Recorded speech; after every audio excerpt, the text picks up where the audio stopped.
Hello, and welcome to Elantum Digital's Publishing by the Numbers, where we help authors and self-publishers create quality books and build successful self-publishing businesses.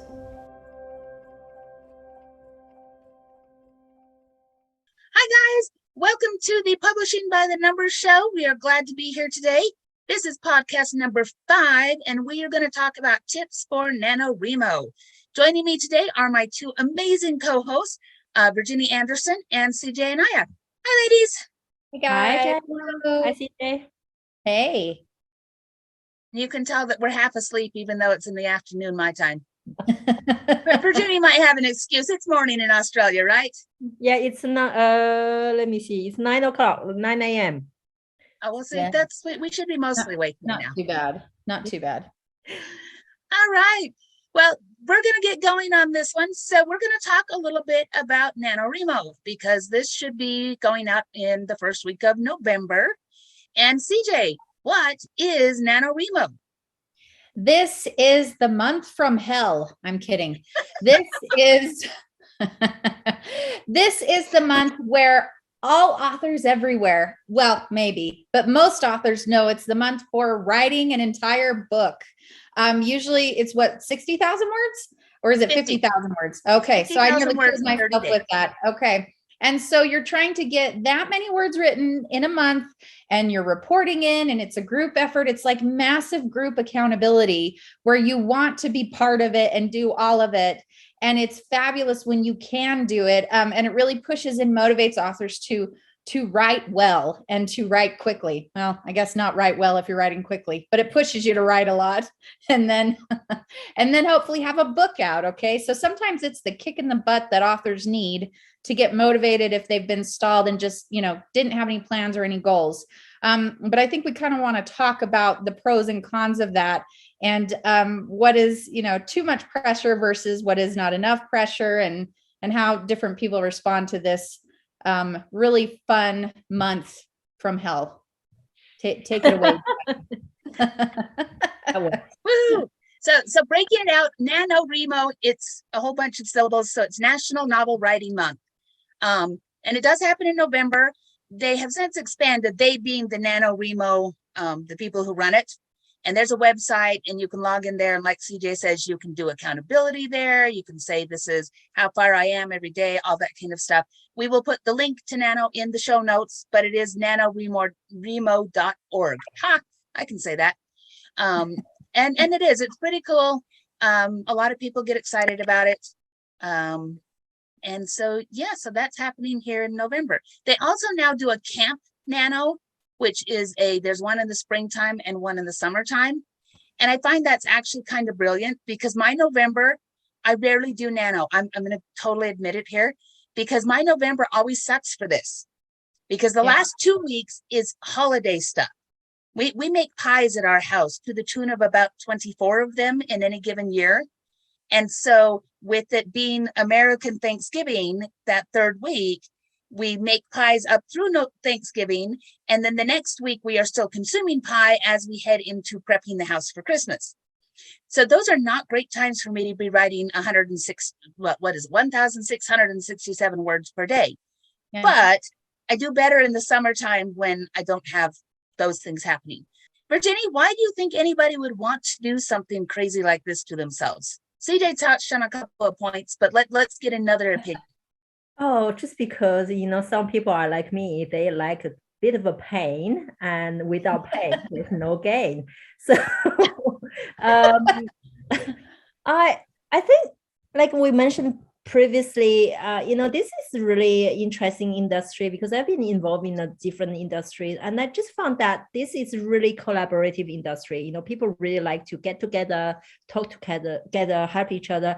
And I think this is a really great opportunity to get that collective vibe, collective momentum. We make it like a thing. This is a thing. Very technical term. This is a thing. And every November, this is a thing. This is a thing. Every November, we're going to get together and we're going to do it. It's like a tradition, and I think it's maybe a personality thing. Like for someone like me, I'm like, okay, all my peers, they're doing this.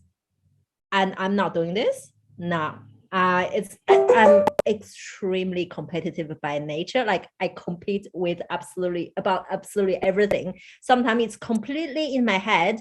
No one is aware of what's going on, but I just, this is what makes me move.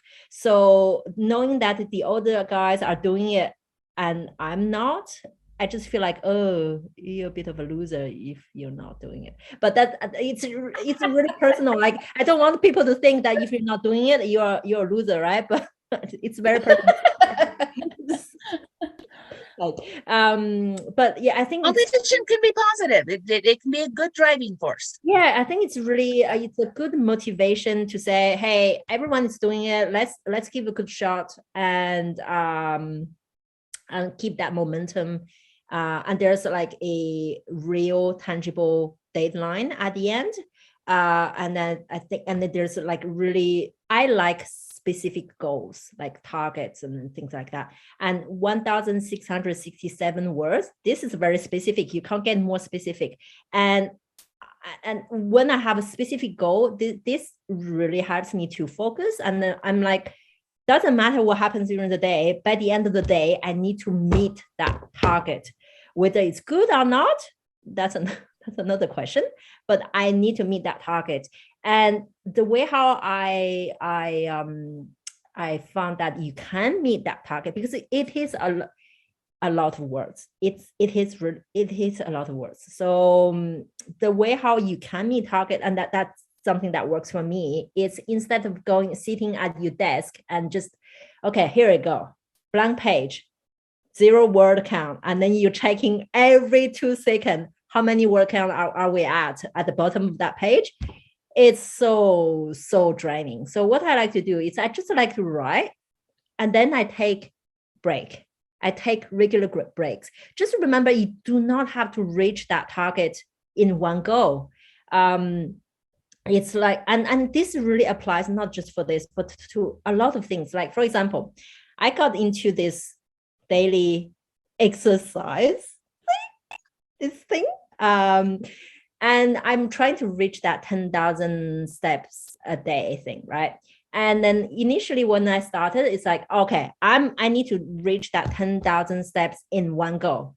And this is my goal. And guess what? Most of the days I don't meet that. I'm really good at finding all sorts of excuses and justifications. Oh, I didn't have time. Oh, I'm feeling a little bit tired today. Oh. And then I'm like, okay, all right, okay, we're going to change the method. It's not working here. So instead, what I do is I do 2,000 here, I do 3,000 there, I do 4,000 there. And then at the end of the day, I'm like, oh my God, I'm over my target. And without the pain, the constant pain, when I was doing 10,000 steps in one go, the constant pain is, how many are we at? How many are we at? Oh, it's been only 100 steps. Why? I feel like I've already done 10 like 1,000 steps. What's happening? Like, it's not working. This thing is broken. No, nothing's broken. It's, yeah. So just, you got to, and then it's a little bit of a personality thing. So if you are capable of writing those 1,600 words in one go, great. But if you're not, break it down and do it like in chunks, and then and it will be much more achievable. So that's, I think it's a great thing, because it's really like, okay, everyone is doing it. When I say everyone, everyone on planet Earth is doing it. No, everyone in the industry is like kind of doing it. So I feel like I also want to do it. I want to be part of the thing. And give a try. So this is I guess the pro. And what about the cons? Like, Jenna, what do you think some of the cons of proceeding that way? The con for me is, first of all, what I said before, that November is kind of a crappy month for me. And especially if you go out to 20 Books has their 20 Books Vegas conference that always happens in November. And that's a full week. And while I did get some writing done last year when I went, not a lot. So there's some big distractions. The other con is that for some personalities, that pressure of it has to be exactly this many words every day, instead of being fun competition, it becomes this outrageous pressure that if you only hit 1,500 words instead of 1,667, then you start to panic because now you're behind. And every time you get a little bit more behind, it's more panicky. And when you panic, you don't write well or at all.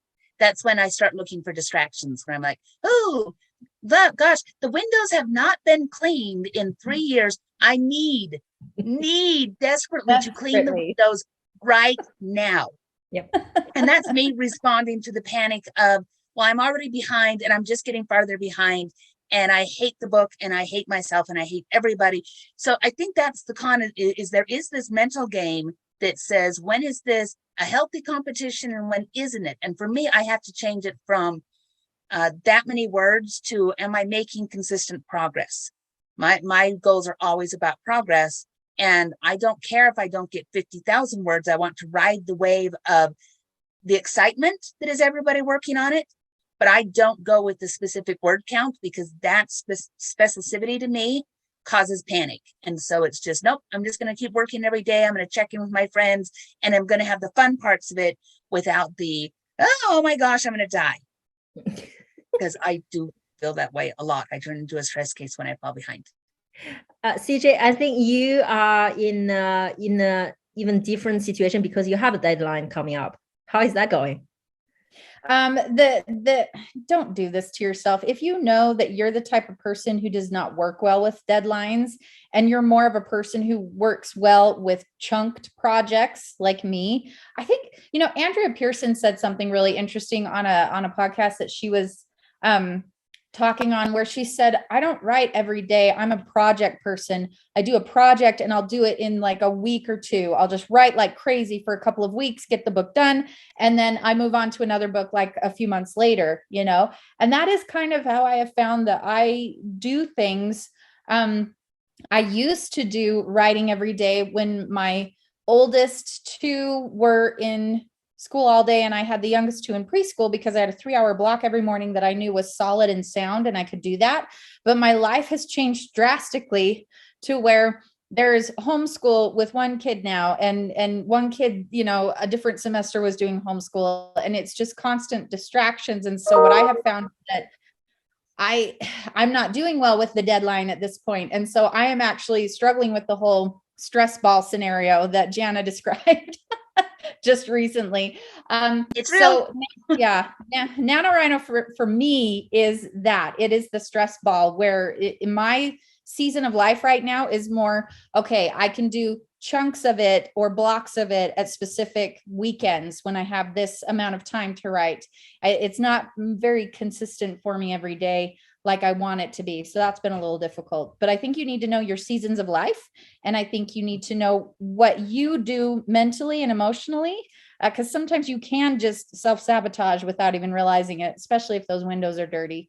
So I think know thyself, know before you jump on that. We'll put it in the show notes. That was Andrea on the Six Figure Author podcast, which very sadly doesn't, they stopped broadcasting after a couple of years. And it makes me sad because it was one of my favorites, but we'll link that up because all of the episodes that they've created are still there and they're totally worth listening to. As an encouraging thing, there are kind of some rules, and we'll put rules in quotes because they're more like pirate guidelines about Nano and about being effective in Nano. So I think we'll talk about those, and then we'll see if there's anything else we want to do before we roll things up. So these are going to be quick rules, and give me responses about them if you have any, and otherwise we'll move on to the next one. So the first rule is research ahead of time, not during the month of November. Yes, especially if you're doing anything that involves genetics, which is what is happening in my book currently. I could kick myself in the booty for giving myself a deadline and making my main character a geneticist, and then deciding that I need to know. You need to know all those things. So do the research beforehand, please. That's all I'm going to say on that. What I'm planning to do is write something historical and do the research about the the really mundane things that they do on a daily basis. Obviously, they didn't have electricity at that period that I want to set it up. So just very tiny things you got to think about. Okay, I cannot make reference something like she switched on the light because there's no electricity. Other things like that. So yeah, definitely research before ahead of time. Some of us call October Preptober because it's your time to get in the books that you need, read the research, make sure that you've sketched out outlines, plots, any of those things that you feel like you need. Do as much of it as you can in October so that when Nano is actually going, you can focus on the writing. Now, there will be some stuff you'll have to do, but try to save that for not during your writing periods. So if you're writing stuff and then at night you go, okay, before tomorrow, I need to look up a couple of things. That's a great place to put that research. But research is another one of those things like dirty windows that if you're struggling, you can fall down the research rabbit hole. And now you've spent all of your writing time as research time. All right, here comes the next one. And this is one of my favorites because we were just talking about it. Turn off the distractions. No social media, no phone on, nothing, no TV. I once had a writer tell me that they wrote better with the TV on. And I was like, I would love to come and observe this. I want to sit and watch you do that. because if that is possible, I am impressed. That is a level of hyper focus that I have not yet achieved. And I can hyper focus like no one's business. So that, yeah, get rid of anything that distracts you, because that actually can be very personal to you. Some people actually don't mind the white noise of something in the background if it is the TV, if it's turned down low. Some people love jazz music playing in the background. If I have music on, it drives me crazy because my brain starts to follow the chord progressions instead of doing what I'm supposed to do with my own books. So whatever those known distractions are and your tendency to follow them and use that as an excuse to stop writing, just stop it right now. Do the preemptive stuff to get rid of it so that you don't distract yourself in the middle of writing. So as you know, I'm a sucker for punishment. I love being punished for some reason. And I'm very competitive. And because there's a deadline, so I set up a punishment if I don't meet that deadline. And it's not a pleasant punishment because I know that some punishments can be pleasant. It's not a pleasant one. For example, if I don't meet my deadline, I might have to give a donation to a political party that I do not agree with. That's an inventive one. Nice. This is very painful because you're not giving a donation to a charity or for a cause that you believe in, which will make you feel good once you've done the donation, right? So no, that's not punishment. It needs to hurt. So that's an example of thing that something that would hurt. And I'm very much driven by punishment. So find something that works for me. But I mean, I've got simple pains at like 50 jumping jacks would do it for me. That would highly motivate me. You told me to do 50 jumping jacks, I would get those words written right then and there. There you go. And part of the turning off the distractions is have the discussion with your family, spouse, friends, whoever else likes to distract you. My sister likes to call me in the morning, so I have to turn my phone off and I have to tell her I'm writing during this time. Don't distract me, because if I don't tell her, she's going to think I died or something, and then she's going to call the police to come to my house and make sure that, do a wellness check. But to have those discussions to say, kids, when the door is closed, it's writing time. This is not come in and Bob, mom or dad or whomever time. And also setting up an environment where you can work. Because if you've got a lot of distractions around you, piles of dishes that you can see from where you're sitting, stuff like that, you do have those distractions. So as much as possible, and we know everybody has kind of a different setup, try to minimize those things so that you stay focused on the work. I think it's a lot to do with you got to know yourself. You got to know what works for you. For example, I think I'm a structured creative. This is a thing. It's not oxymoron. It is a thing. So I can get very creative if I have a structure in place. And so that's why prepare the outline ahead of time. Don't wait until the month start, because that's gonna to take me to the dirty window, because I will be like doing also the research that will give me enough for the next 5 years. So no, that's not what we're aiming for. But that's because I know that's how I work. If I have a structure, that will keep me focused and I will not get distracted.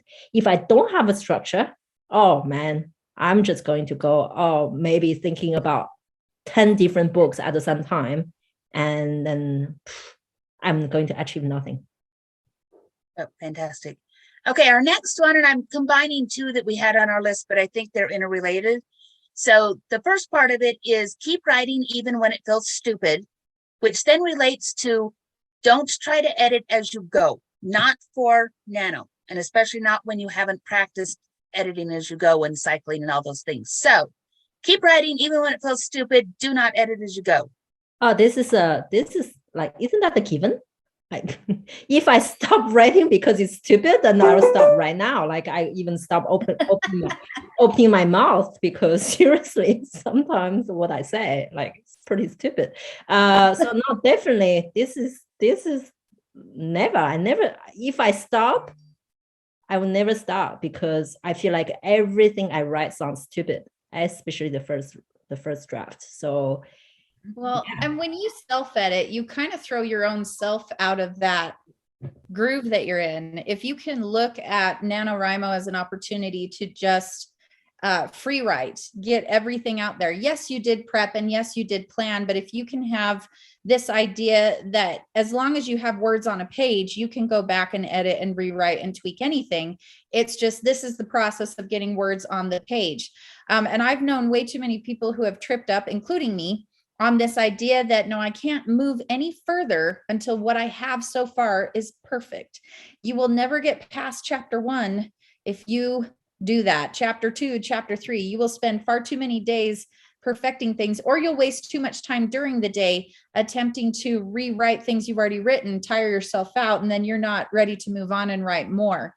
So adding more words to that page is really the only way that you can continue to pre-write and move forward. And I often, when I go back to things that I have written, I will see in parentheses, and I must have blocked this out. I always block this out, but I will see in parentheses, this is stupid, write it better. And then I moved on, so special notes to myself, little love notes to myself, where I'm like, this needs more of this needs more of that. Here's a reminder, this stinks, write it better. And then I just keep moving forward. Another thing that really helps me get into the groove of it faster, because we don't want to self-edit, and because we do want to be able to jump in and just go, is I will leave notes to myself once I'm done. And I will outline or just tell myself exactly what I want to start working on when I come back for the next writing session. This also helps quite a bit with you not having to sit there and think of things to write about or try to figure out where you're going from there, that then I think often leads to everything sucks, this is stupid.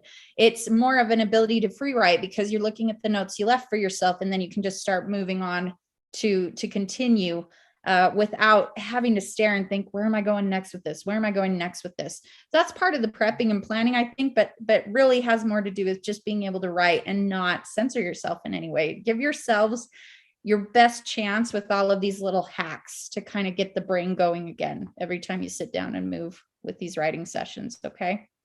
Some of the advice that I've read and that I do, and it's really helpful, is to leave yourself on a cliffhanger. Don't come to the end of the scene where everything is tied up nicely and you have to think about, well, how do I start the next scene?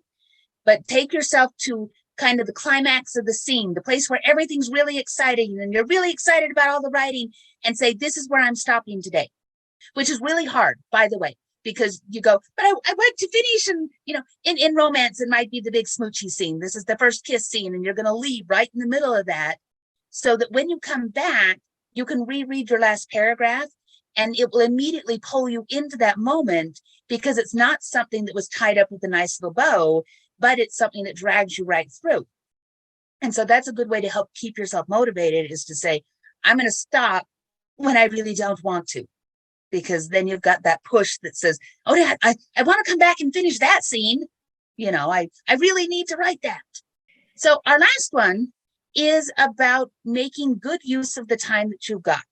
It is always, not always, for lots of us, it is ideal to say, I'm going to sit down and I have the next 2 hours and I will go into the writer's zone where everything is perfect. I have no distractions. My favorite music is on or not. And I'm going to write for 2 hours and it's going to be lovely. But for a lot of our lives, we don't get a 2-hour zone, or we don't get one every single day. And so I call this looking for the minutes in the corners.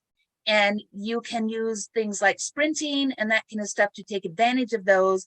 Because if you can't write in 15 or 20 minutes, even something, just a few sentences, then you're going to find it really hard to get through if you have a full-time job, if you have a full-time family, if you have any other kind of distractions, which we all do.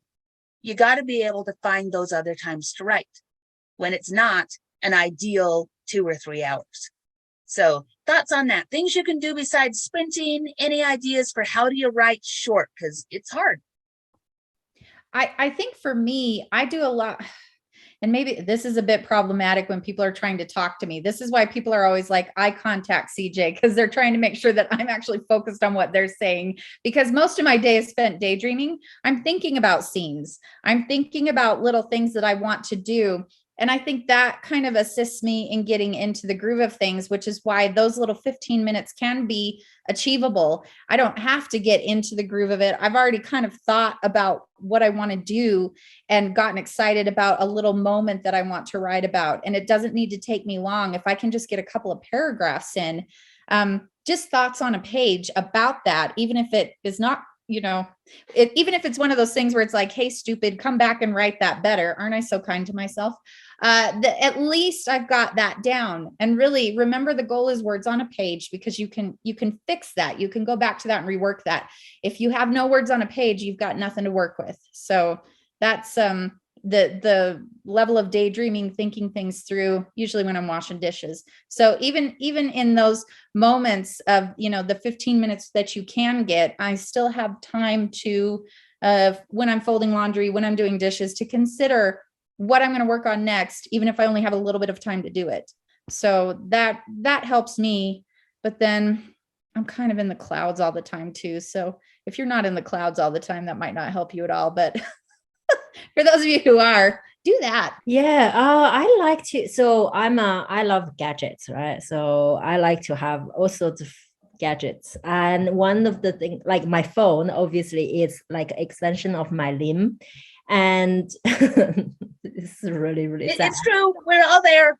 It's really bad, especially when I know there's like this kind of specific deadline.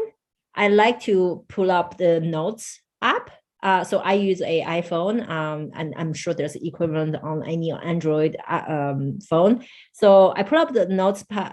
So it's either on my laptop, maybe I'm doing something unrelated, or maybe on my phone, I pull up the note app,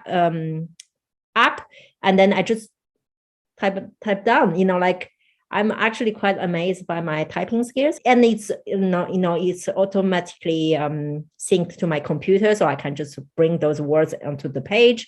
Every little piece matters. If it could be just be 5 minutes of something that you just jot down because you're in the car or in the bus or in going somewhere, you suddenly thought about something and you just write it down, and then you might be quite pleasantly surprised at the end of the day how many words you've actually achieved, rather than in front of your computer 2 hours and then just staring at that thing jumping, like the what is it called, by the way? It's a word counter, the word count. That thing. So thing, it's obviously, as I said, very technical term. I get quite frustrated sometimes if I just sit there and looking at my screen and I just look and I'm making this move with my head that's in sync with that that word counter. It's like, what now? And whereas if you just, whatever an idea comes or whatever line comes, just put in, in the notepad, in the notepad app, or in your like physical notebook. I always have a physical notebook with me. I actually have a notebook next to my bed because I dream all sorts of really, really funky, amazing thing. And I wake up in the middle of the night and I just juggle down. I would add to that almost all phones have dictation software. Yes. I am not good at dictating a whole book. I know people who are amazing and they dictate massive amounts of words, and it's one of these days I'm going to learn how to do that. But that can be that moment when you're waiting waiting for your child to come out of the school and you've got 10 minutes. Well, talk into your phone and you get that little group of words. And the dictation software very often will, it'll write it all down for you. You can ship it right into your computer, bring it up in Word, move it to wherever. So again, those things. And then remember sprints. Sprints are fun because you can often do that with a group. You can get with friends and say, okay, we're going to, for the next 10 minutes or 20 minutes or whatever, we're going to sprint. And the whole idea there is maybe you can't do 2 hours, but you can do 20 minutes of head down, butt in chair, hands on keyboard, which we call a bit hawk, BIC, butt in chair, hands on keyboard, HOK, bit hawk. So you bit hawk yourself and you're going to write for just that 20 minutes and then you can go do the dishes or whatever. But forcing yourself to do that sprint and say, type as much as I can in that sprint, you'll be amazed at how much you can put out when you put that restriction around it, that it's only to take a few minutes. So, all right, we're coming to the end of our list. So now the very last thing we're going to do is our moment of utter irrelevancy. So, Virginie, what would you like to talk about today that is utterly irrelevant to the conversation? I would like to talk about my tennis outfit. So I mentioned it before. I got into tennis, not because I know how to play, but just because I like accessories. So I ordered this outfit and I received the outfit. And I'm just going to say that the outfit is no longer in this house. And all what I can say is there's something really, really wrong with the fashion industry. There's nothing wrong with my body, nothing. Obviously, nothing wrong with your body. Nothing wrong with my body. But the sizing, that's what's wrong. Like they don't have a uniform sizing that's universal, that applies to every single store. So I don't blame I don't know how many cookies I had, but I blame the sizing, right? So that's my irrelevant moment. And the other, I do have another one, and it's a shocker to me, and I'm still trying to grasp what that means. It's CJ told me that she eats pizza and brownie at the same time. It's all what I have to say is it's utterly wrong. And no. Shh. That was going to be my moment of relevancy. I'm going to share how I just had pizza and brownies and it was utterly superb. It's so wrong. Anyway, you continue. I'm just going to zoom out. I'm not listening. All right, CJ, finish your moment of irrelevancy. Yeah, just that I got to eat pizza and brownies at the same time and wash it down with root beer. And like, I can't tell you how satisfying it was. And usually it's even more satisfying when I can share these things with Virginie and Janet and get their reactions. That's really what I'm going for, is the reaction. And it works every time. And the reaction is still ongoing because I'm traumatized. Anyway. Yeah, I don't eat pizza, so that's okay. So my funny moment of irrelevancy is that we got home from school today and my daughter ran into the house and then she ran back out to where I was and she said, Mom, the dog is green. And I'm trying to figure out, oh my gosh, what did the dog get into? And she's like, she's green on one side and she's green on her nose. And it's like, what in the world? So I come running into the house to check on our dog and come to find out what it is that last week my husband installed lights that turn various colors. And he had told them to be green lights today because green is the color of our garbage can. So it was a reminder to him to take the garbage can out this morning. The lights are still green. The dog is white. So her fur was reflecting the green light and thus it looked like we had a green dog.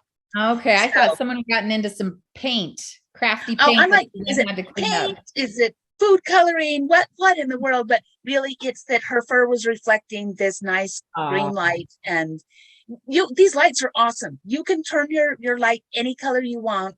So I'm waiting for the next time when, he makes the lights orange, and now it's going to be, Mom, the dog is orange. So I'm sure he'll do that for Halloween, since, it's before Halloween when we're taping this and after when you guys get to listen to it. So anyway, thank you so much, ladies. I think that we've had a good time and hit on some stuff that'll be helpful. Hopefully, authors, we will see you guys in the nano trenches. We'd love for you to contact us and let us know how it's going. You can go to our Facebook group over at Atlantan Digital. If you just search that in Facebook, you're going to find us. We're right there. And we'd love to, we'll get a thread started so that you can tell us how you're doing. And other than that, thanks so much for joining us. You can find the show and the show notes over at www.atlantandigital.com. And you can follow the podcast on YouTube or your favorite podcast distributor. We update every Sunday night or Monday night, depending on your time zone. If you enjoyed the show, please subscribe and leave us a review. See y'all later. Bye, Bye, guys. Bye.